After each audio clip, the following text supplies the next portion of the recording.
परमात्मा की यात्रा बड़ी अजीब है।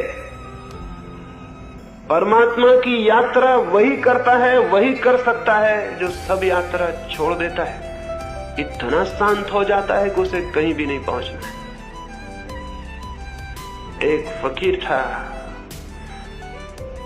एक पहाड़ी के किनारे चुपचाप बैठा रहता, सोया रहता। एक युवक सत्य की, ईश्वर की खोज में पहाड़ पर गया था। उसने उस फकीर से पूछा, क्या आप चुपचाप यहां क्यों बैठे हैं? ईश्वर को नहीं खोजना है?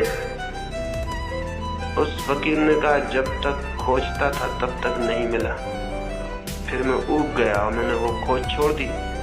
और जिस दिन मैंने सब खोज छोड़ दी, मैं हैरान हो गया, मैं तो उसमें मौजूद ही था, खोज रहा था इसलिए दिखाई नहीं पड़ रहा था। कई बार खोजने का तनाव ही खोजने में बाधा बन जाता है। कई बार हम जिस चीज को खोजते हैं, खोजने के कारण ही उसको नहीं उपलब्ध हो पाते। कभी ख्याल किया आपने, किसी आदमी का नाम खो गया है आपके मन में और आप खोजने को लगे हुए हैं, खोजते हैं और परेशान हो जाते हैं, सिर ठोक लेते हैं कि बिल्कुल जवान तक आता है लेकिन आता नहीं, पता नहीं चलता कहां गया, कैसे खो गया। मालूम है मुझे, ये भी मालूम है कि मुझे मालूम है, भीतर आता है पर न मालूम कहां अटक जाता है। फिर आप खोज छोड़ देते हैं, फिर आप अपनी बगिया में गड्ढा खोद रहे हैं, या अपने कुत्ते के साथ खेल रहे हैं, या अपने बच्चे से गपशप कर रहे हैं और एकदम आप हैरान हो जाते हैं, वो नाम मौजूद हो गया, वो आ गया है।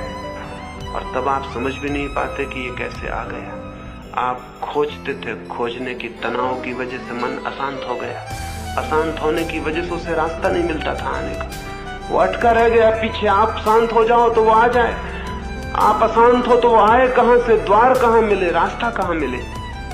भीतर परमात्मा निरंतर आप तक आने की कोशिश कर रहा है, लेकिन आप इतने व्यस्त हैं कि आपकी इस व्यस्तता में बाधा देने जैसी अशिष्टता परमात्मा न करेगा। वो आपको परेशान नहीं करेगा, जब आप शांत हो जाएं तो आ जाएगा। वो उन मेहमानों में से नहीं है कि आप कुछ भी कर रहे हो और वो आ जाए। जब देखेगा कि आप तैयार हैं तो वो तो हमेशा मौजूद है। भीतर कोई हमारे रास्ता खोज रहा है, लेकिन हम इतने सतह पर इतने व्यस्त हैं, इतनी लहरों से भरे हैं कि उसे रास्ता नहीं मिलता है। कृपा करें, रास्ता दें। आपको परमात्मा को नहीं खोजना है, परमात्मा आपको ही खोज रहा है। आप इतनी ही कृपा करें कि रास्ता दे दें। आप बीच में न खड़े हो अपने और परमात्मा के, तो सारी बात हल हो जाती है।